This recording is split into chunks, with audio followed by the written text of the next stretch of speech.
circus freaks, Happy New Year! Well, as you can see, Cruddy had way too much to drink for New Year's Eve. So, now might just be a good time to relive all those painful Cruddy moments of 2011 before they're erased from our memories for good.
Well, come to think of it, this is actually kind of an awesome year.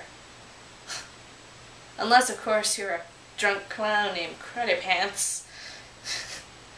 Thanks so much for watching, and please keep tuning in next year. We have all sorts of surprises in store for you for 2012. So tell your friends, share the links, and like them. It's important. Also, you can get the t-shirts at manihatemondays.com.